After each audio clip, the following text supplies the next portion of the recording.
Hey there, everybody. Welcome back to another episode of the Build Your Copywriting Business podcast. Hey there, Kate. Hello, hello. Hello. Okay, so today we are going to talk about a topic that quite frankly comes up a lot with our students, especially as they are digging into copywriting, working for clients, looking to improve their skills. And the question that comes up is, what makes copy good or bad? Which I think then is often extrapolated to, am I a good enough copywriter? Which we'll talk about that in a second. But what makes copy good or bad in one way is kind of a simple question, or with almost a simple answer, but at the same time, not a very simple answer. So we're going to explain that very vague description in just a moment as we dig into it. But so, Kate, for you, when you think about good or bad copy, what does that mean to you?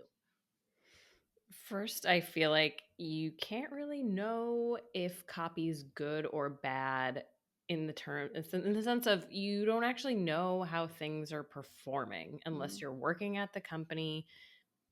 You don't know. Maybe something that you think is really, really bad did really, really well. So that's the first thing I think of, is knowing like, okay, I don't actually know what's going on with this.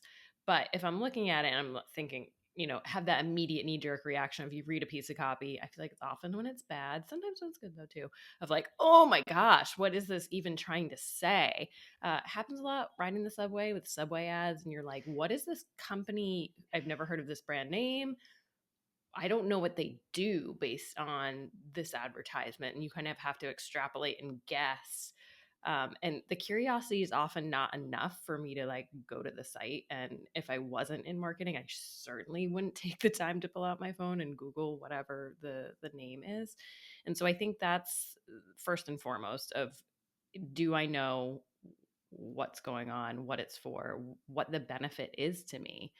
And then the second thing I often think about is, okay, I might not be the target audience. Would this resonate with the target audience? So, for example, if it was an ad for men's razors, I'm not the target audience, but if I put myself in those shoes, does this make sense for me? Is this going to connect with me as the customer? Or quite frankly, ask my husband, does this make sense to you? Is the target audience for this ad? Mhm. So those are kind of, I know that's a lot of things that go through my mind when I look at copy and kind of try to get a sense of, is it good or bad? I feel like those words are a little too black and white. It's such a gray space to know whether something is effective or not. Yeah, maybe it's even a little bit easier to say, is this copy good or is it maybe not so good? But I agree. I think that it's not so good if that copy isn't doing its job, right? And when we talk about doing its job, we're talking about going all the way back to the fundamentals. To your point, is it conveying a benefit to the consumer, whoever that desired consumer is? And is it talking to the target audience? Does it give them a call to action? Is it clear why they should care about this? And especially for CCA students, that may sound so basic, Basic. so standard, but it's surprising once you start reading the copy around you how much of that is missing, especially when you look at things like ads on social media and all of that kind of thing. Copywriters, people need help on social media. The ads are terrible. Can't tell you the number of times I've been seen an ad in a story that's just, a picture of some very nice woman who says like, I'm a coach, learn more. Well, what do you want from me? There's the, to your point, Kate, there's the curiosity. Yeah, I don't care enough. And that's another thing too, is does the copy make the target audience care? Does it talk to things that matter to us? And that's on ads, that's in emails, that's wherever you're going to see copy. If copy is not doing any of that, then I think if we're going to set aside good versus bad, I think that you at least have to say this copy is not very good, or at least this copy really needs to be improved. And so I think to that point, for our CCA students, especially as you are learning, it's so important. And we emphasize this. And I know that some people are more cognizant about it, and other more conscientious about it than others. But we always talk about noticing the copy around you, actually taking the time to pause and read the ads you see on the subway, or the direct mail pieces that you get, or the ads you see online, or the emails. Instead of just going and deleting an email, first of all, stop for a second and go, wait a minute, why was I going to delete that email? What was it about this subject line that didn't interest me? And then once you figure that out, go in and read the email. And does the email interest you? Does the email convey what it's supposed to be conveying? It's so important to take a moment and analyze what you're seeing, because it is a very effective way to cement what you were learning. When you can learn to analyze other people's writings, you can learn to analyze your own writing so much more effectively. Mm-hmm. And to that point, starting to notice when you're actually taking the call to action. Are you taking the call to action, and does it actually make sense? Was it what you expected? And so noticing, oh, wow, I just clicked on that banner ad, or I clicked through that email, or I clicked through whatever. Or if you're out in the world and there was a website and you took the time to take out your phone and do whatever it is that they asked you to do, that's a great sign that, okay, that worked. You actually took the effort, because that's not, people think, oh, it's easy to just click. Yeah, but we're so busy that we often don't do these things that are super easy. So if you're doing it, that's a big deal. And so to look and say, okay, this is why I did it. This is what interests me. This is what piqued my interest, or made it clear that this is what I was going to get. And did you get that at the next step, whatever you were expecting? And if you didn't, though, was it because it's bad, or is it because you're not the target audience? Is it because it's meant for someone else and maybe you weren't the right intended recipient of whatever that piece of copy was? And so knowing too that it might not be bad in the sense that the copy might be just fine. It just might be that whoever's doing the outreach or whatever just got to the wrong person, which is a totally different problem than the copy itself. Yeah, I agree. I enjoy, this probably sounds odd, but I enjoy watching myself be sold to, in that Mm-hmm. I am the person who is being sold to, but I kind of step out of my body and watch myself as the marketer. And when I'm watching a video, or reading something, reading a sales page, or that kind of thing, and I can feel myself going, oh, this is good. Oh, I want to purchase this. And then kind of stepping outside of my body and going, okay, you are going to make this purchase. You are being sold to. So what is it that is so effective right now? And it's that kind of thing, the why am I taking this action, to that kind of nth degree, right? Of they're going to get money out of me. So I want to understand exactly why and how they are doing this so effectively. When you start thinking about things in that way, it becomes kind of a fun game. And when you are picking up something new at the grocery store, what attracted you to it? Like Mm-hmm. Trader Joe's, man, oh man. Good luck going in there for just one thing. But Whole Foods too, for that matter. And when you're shopping online, or when you're signing up for things online, when you're searching for things online, when you are consuming one article, what made you click to the next article? All of this stuff is the stuff that you can watch to see what they did, and what you can learn from it, and how you can use that to improve your own copy skills. You're going to be surprised at the some of the places that you find effective copy, and what makes it so effective. Yeah, and I think as you're saying all that, it brings up the fact that it might be elements beyond copy that are getting you to take the action, right? Because copy doesn't live in a vacuum. I think too often we think this is good copy, but sure, maybe it was good copy paired with good design, and it had a good concept, and the marketers behind it targeted the right people and the right audience at the right time. So there are lots of factors that go into something performing well besides just the copy. And I know we talked about this on an episode talking about metrics, and so we'll link to that in the show notes so you can check that out. Definitely check that out. But, if someone says, okay, this sales page had a 5% conversion rate, that's incredible. Was it all because of the copy? Certainly a piece of it was the copy, absolutely, but there's so many other things that go into it. And so just remembering that copy is just one piece of this puzzle that's getting people to take the desired action that we want them to take. It's a huge piece of the puzzle, of course, but not acknowledging the other elements that go into it does really a disservice to everyone, yourself, your client, if you're making it seem like the copy is the only thing that's going to help your client get to their intended goal. So knowing that it's just one piece of the puzzle. Mm-hmm. Well, and that circles back perfectly to your original point about knowing how things actually perform. People, Mm-hmm. or at least good companies, are constantly running tests of their copy, of their landing pages, of their sales pages, of their ads, all of this kind of stuff.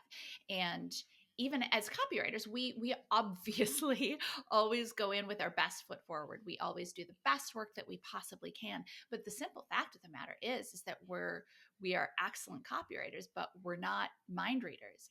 And it will be sometimes that you test two things against you. This happens all the time in our business. We test two things against each other, and we're like, test A is definitely going to win. I can't wait to see how much it wins by. This is going to be a slam dunk. And it's test B that wins. And you go, okay, I guess that's what the market wants. So in that sense, and maybe it's not even a matter of good versus not good, but effective versus less effective. You do need to have those tests, or you at least need to work with your client or encourage your client to do those tests to find out which is more effective. And then to your point, Kate, it's not going to be just down to copy. Even if you're running, a meta ad with a ton of copy and then just a simple picture, it could be the picture that changes the click throughs. It could be any number of factors, but you do want to know if you make a change, if that change, if you are testing a sales page and they change the headline, that's called an A/B test, or a single variant test, where just one element is changing. If you're testing two sales pages against each other and the only thing that you the only thing that you change or test is the headline, then when you see, well, test A has a 30% conversion, test B has a 20% conversion. Well, then in that case, I was going to say, you absolutely know. The fun thing is you never 100% know with statistics, with metrics and that kind of thing, but you have a pretty solid understanding that subject line in test A, because it performed 30% conversion versus 20, that was the winning element. But Mm-hmm. when you're running full tests of pages and ads and all that kind of thing, unless you break down all of those individual elements, it can be hard to know exactly what is moving the needle. So to your point, Kate, you do have to factor in things like design, certainly, but things like audience, things like where are they in the customer journey? Have they Mm-hmm. targeted the right audience? How are they targeting? At what point? It just all kinds of fun and exciting things that luckily you as copywriters don't generally have to worry about. You can learn about it, and certainly will throughout your career, but you get to just focus on the copy and providing the elements for those tests. Yeah, and knowing where people are when you provide the copy, so that you can put your best possible foot forward to make sure that copy does its job. As you were talking, though, it made me think of recently I was at the grocery store getting just like a detergent for the bathroom, and the bottles, couldn't tell the difference. I was like, this one, the different, it was one of those like, find 5 different things in these 2 photos. And it was, 35% more detergent or whatever it was. And then the other bottle, basically the same thing. I almost 100% sure it's the same product. And they were testing the copy on the bottle. So like 35% more. And then one was like, extra strength cleaning power better than the competition or whatever it was. And so I looked and it was enough different. I was like, well, which one I want to be part of this test, me grabbing one plays into, I'm sure, their metrics on the back end of like, how many did we sell of this bottle and how many do we sell of this bottle? Which did you choose? I don't remember. Probably the 35% more one. I'm a numbers person. And so versus the, I don't remember. I'll go look at the bottle later and let you know. But that sort of thing. But knowing too, in that moment, like I am a customer of one. So me choosing that option, and I think that's the stronger option, to Nikki's point of an A/B test, I might think that that's a stronger option, but maybe tens of thousands of other people think the other one's the better option. So in the scheme of things, the company would go with the other one because more customers generally chose that one. And so knowing as you evaluate things, yes, you can evaluate features versus benefit, the call to action. There's some straightforward things that you can kind of suss out and say, okay, they didn't lead with a benefit, or they didn't even have a call to action, or whatever it was. But there's some more gray areas where you can say, okay, for me, I think this is stronger and here's why, and explain that. But knowing, okay, because I think that's stronger, it could be, that could be the end result, but it could also be that this other way worked for whatever the intended goal of the project was. And so I think we can sometimes be really harsh on copy when we see it out in the wild and think this is terrible, but kind of taking a step back and saying like, okay, what could be maybe more effective, but hey, you know what, here are the things maybe that are working for it that I don't know about and would be interested, if I were working for this company, here are the questions I would ask about this piece of copy to understand how did it perform and how could we potentially make it perform better. Mm-hmm. So, using an email subject line as an example. Okay, this subject line didn't make me open. Awful. Hey, how did that perform? What was the open rate on that? Okay, let's test this other one, see if that bumps it up or not. And if not, then okay, maybe there's an option C that you test against A or whatever, and continue to try to move things forward.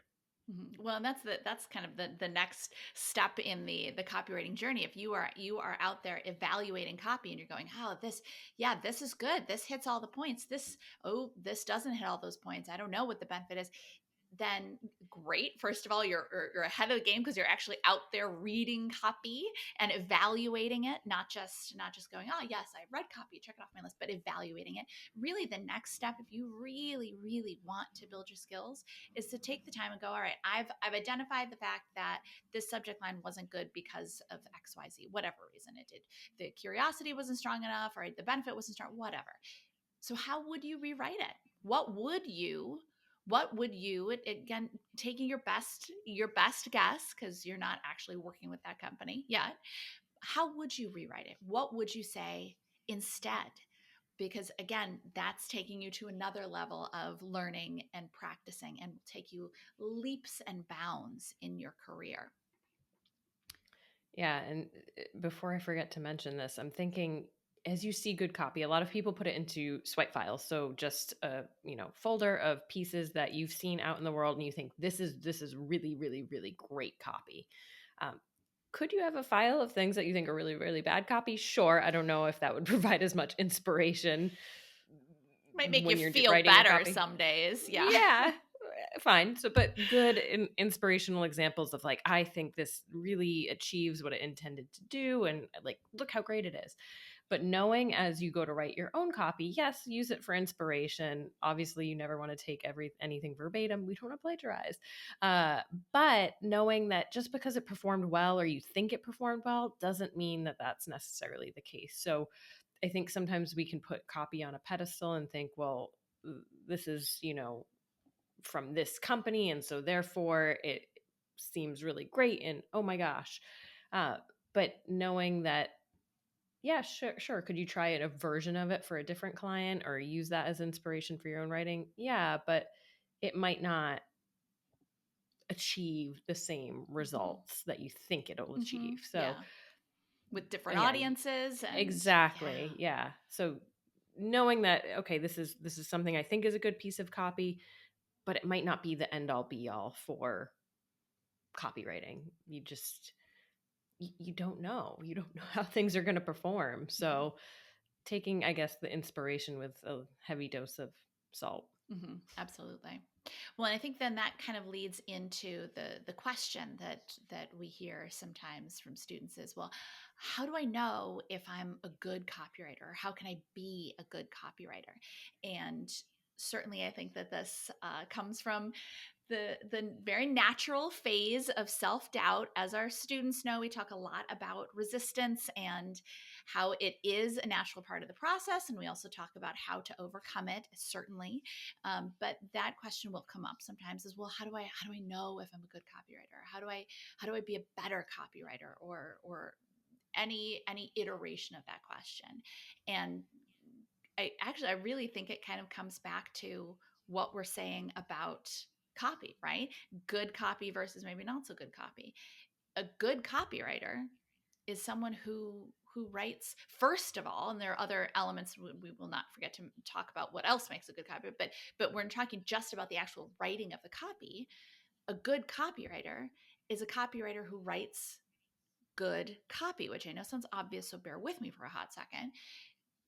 And as such, a good copywriter writes good copy so that, meaning that they write copy that does talk to the benefit, that does talk to the target audience, or speak to the target audience, that is has an effective call to action, that is all of those elements. I think it can be very easy, especially once people start writing copy and start kind of digging in and maybe taking clients and all that kind of thing, to not neglect the fundamentals, but maybe feel like they've grown out of them.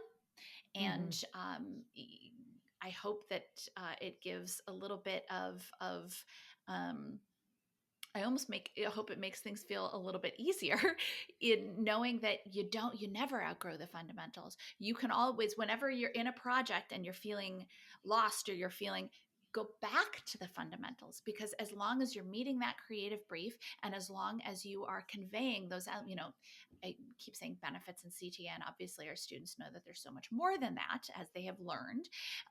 But when you are executing on the brief and delivering those fundamental elements of copy that make that copy good, you then are a good writer of copy. It's truly as simple as that. Yeah, I think too often we want to overcomplicate it and think, well, I really want to be clever or fun or have this big mind blowing headline that's just so cool and like, wow, wasn't that awesome? But so many briefs don't ask for that. So many brands don't have that kind of vibe in their tone of voice. So to Nikki's point, it's all about meeting the brief. And if you're meeting the brief, then you're doing your job. And I think too often we try to we forget our job, what our job is, because we're trying to go and do something like mind blowing when that's not what's required. Maybe we overcomplicate it for ourselves, I guess is all that's to say. We like to overcomplicate things as copywriters. And yeah, we just gotta remind ourselves, yeah, go back to basics. Yeah. Back to basics. Well, and then another reminder too is that the actual writing of the copy is only a portion It's one piece of it. of Yeah. what we do as copywriters. Exactly. We strategize with our clients. We guide our clients. Often, even just when sometimes copywriters will go, "Oh, but I don't know how to do that yet." No, no, no. Just by asking them the questions that you need to ask them in order to deliver on the copy in that first input call, your kickoff call, just by asking them those questions, often clients will go, "Oh, I never really thought of that before," and discover new things about the project, about the brand, and all that kind of thing. You are a partner with the client, and you work with them through not just the writing, but then also the editing. And as you get to know a client, a brand, a company, you then can suggest additional projects. You can suggest changes to current things. You become their copywriting resource, but not in the sense of just, well, I write, they tell me what to do and I sit down, I write copy and then deliver it. That's not a copywriter, that's a producer. A copywriter is someone who comes in with expertise, with insight, but also with an open mind and a willingness to learn more about a company, about a brand, all that kind of thing, and synthesizes all of that into a piece of copy, yes, but also the whole relationship with the client. We do so much more. Yes, absolutely, writing copy is just incredibly valuable and certainly a part of what we do, but being a good copywriter is actually about so much more than just writing good copy. Mhm. Yeah, to the A/B test point before, I think is a perfect example of a copywriter being a partner with their client to say, okay, I wrote this email for you, maybe a month or two later, say, hey, I'm just curious, how is this email performing? What's the open rate? What's the click-through rate? I have a couple of ideas for how we could potentially test the subject line and increase its open rate, or we could test the copy within the email and increase its click-through rate. And so knowing to just ask for that type of information and putting out those ideas to say, oh, I have an, or from the get-go, if you're writing an email to say, hey, I think these two subject lines are both really strong. If you have the ability, I would recommend let's A/B test this and see which one performs better. And so doing things like that with your client really make a huge, huge difference. They show that that you're putting your best foot forward in the copy, but that that the market might do something wild that you just don't expect, which happens more often than not. And so then that helps you have more information for your next project, and it helps the client kind of have more not kind of helps the client have more information for their next steps too, to say, oh, okay, we thought this was something our audience responded to, and it turns out they respond to this so much better. How does that influence projects going forward? It's just more information, more data to work with to keep improving both what you're writing and for the company, how they're marketing their product, service, offering, whatever it is that they're selling. Mm-hmm. Yeah, exactly. I think, especially for newer copywriters, there can be a little trepidation, a little hesitation. Well, that's not my job. I don't want to step any toes. I don't want to overstep. But think of yourself as being, once they start working with you, think of yourself as being on their team. Mm-hmm. If you have ideas that would benefit them, share those ideas. And at the same time too, if you have questions, you don't understand why something happens the way that it does, or or certainly if you have any questions about the project that you don't understand, ask them. But don't think of yourself as, even if you're not on staff with a company as a copywriter, don't think of yourself as, well, I'm just a freelancer. They're just bringing me in for this project.